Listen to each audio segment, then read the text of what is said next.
So I got off of work, just as I usually do, around 3:30. I called my girlfriend and I told her I was on my way home. She said, just give her a call once I got to the house. I was taking a route that I don't usually take, and I see the cop. I know I am speeding. I'm going about 8 or 9 over. And I pull myself over, just to kind of play it cool, play it safe, just to be sure. I pull into this street here, and I stop right around here. The officer comes up to my window. He asks me for my license and registration, and I give it to him. Okay. Do you still live on Croydon? Yes. Okay. Do you know anybody back here? And why'd you pull down here? I got nervous. In an attempt to elude me from stopping you. I understand. I assumed he asks me if I have anything in the vehicle. I say no. He asks me if he could search the car, and I repeat myself, I don't have anything in the car. And he insists me to get out of the vehicle. I'm going to tell you one more time, or you're going to go to jail. Get out of the car. Get out of the car. For what? Motor 33. Can I have a 39 K9 and a 38, please?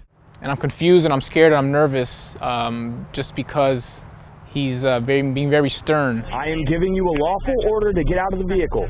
Get out of the car. You're gonna go to jail, get out of the car. He continues, he pulls my arm, he opens my door.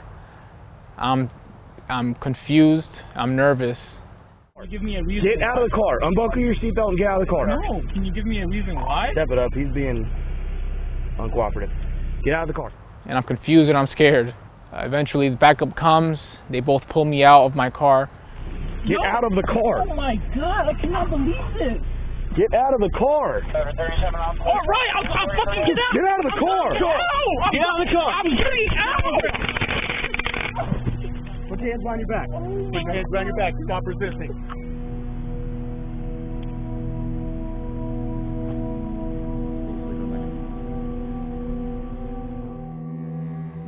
We were at church and we received a phone call from our oldest son asking us to see if we have heard from Adriel. We said no, and I asked him to see if he had checked with his girlfriend, with Samantha, and he said that he's been talking to her, and for a couple hours she hasn't heard from him. We started getting worried and concerned about that. We started calling him and we couldn't get a hold of him. So we decided to go and drive around because we didn't know what else to do. And in the meantime, we kept calling him and his phone was off, thinking that maybe he had car problems or that something must have happened. He was supposed to get to my house around maybe 4:30, and I told him to call me once he gets to my house so he could pick me up for church. I wake up around 6:30 and I see that I have no missed calls from Adriel. I have the time didn't match that him from work to my house, it didn't match. So I started calling him and the call went straight to voicemail. That's when I start freaking out and I'm thinking the worst. I try not to, but I was thinking the worst. I'm like, he's in a ditch somewhere, he got in a car accident, or my mind just went bad. Finally, I'm in the jail cell, and I'm just waiting there because I know I was told my family was waiting for me outside, and I just waited. Eventually, I'm released. At this point, it's close to 2 in the morning, and it hit me all. It hit me. This was quite possibly the worst day of my life. I've never imagined I would experience this, ever. All for resisting arrest without violence, a charge I didn't even know existed. I didn't know that could happen to anybody, let alone me. So when I received the call that Adriel Cordero had been arrested and charged with resisting without violence after a routine traffic stop, I recognized that he needed help and that he needed orientation. He did not qualify for a public defender, so I was able to call on a pro bono attorney to connect him so that he could have a consultation regarding his rights. So that's what we did. Resisting without violence, when I was an assistant public defender years ago, we would say, when in doubt, resist without. It was the charge, unfortunately, that a lot of times got tacked on to cases that we know probably shouldn't have led to arrests.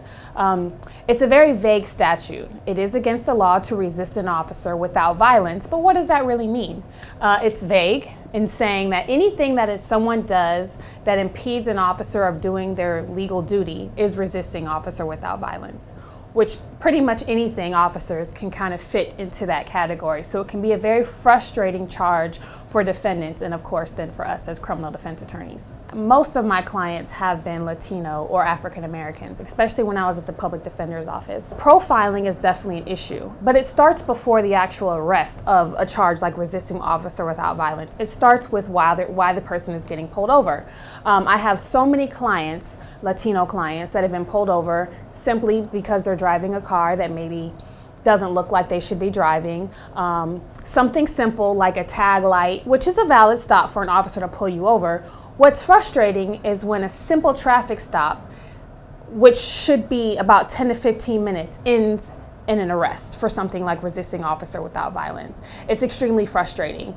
And although we don't have any proof to say that this officer was targeting especially Adriel, we can see in the numbers and the people that are pulled over, especially Latinos and African Americans, that this question isn't answered and that these simple routine traffic stops end with an arrest with resisting officer without violence. They ended up offering me pretrial diversion with certain terms like probation for 9 months, and which that required like the payments for supervision, anger management class, a misdemeanor class. This whole process really made me realize the system that we live in. You know, these officers are supposed to be protecting us, but quite often we're very afraid of them because of what they do. I thought I was in all my right to stay in my vehicle. I wasn't aware I needed to get out. I wasn't aware of the charge of resisting without violence. I didn't know I could get charged with that. One of the things that I identify with as a Latina is that a lot of times our community doesn't want to talk about the issues that all of us, I think in one form or another, have confronted. And that is that there's no shame in an encounter with the criminal justice system because it ensnares our people. Brown and Black people, we are targeted more frequently by the police. And that's something that comes with being an American, living in this Latin American and this American sort of upbringing where it is part of our history.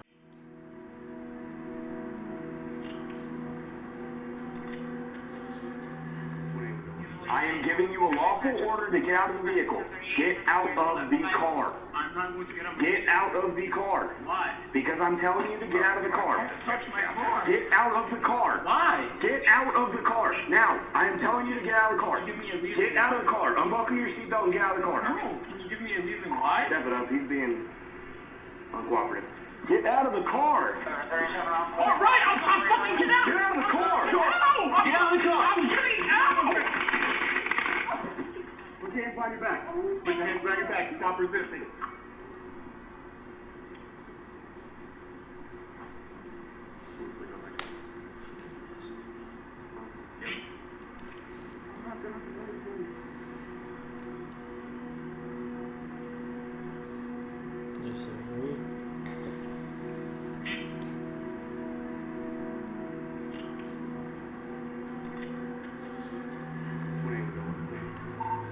There you got one here.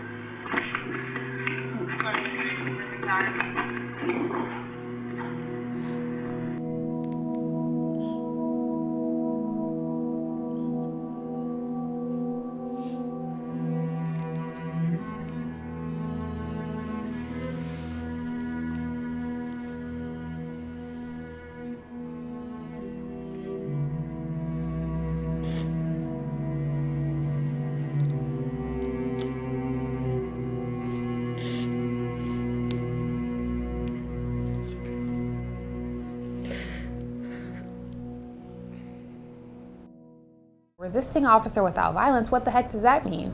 It is a misdemeanor. It's a first-degree misdemeanor in the state of Florida. It is punishable up to 365 days in the jail.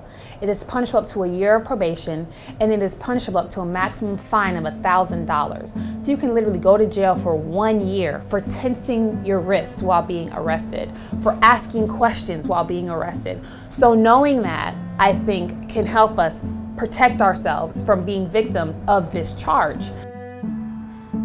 I don't want people to go through what I went through. I don't want kids to go through what I went through. People need to know about this. This is a law that if I would have known what to do otherwise, if I would have known how to behave, if I would have known I could have prevented this, I would have.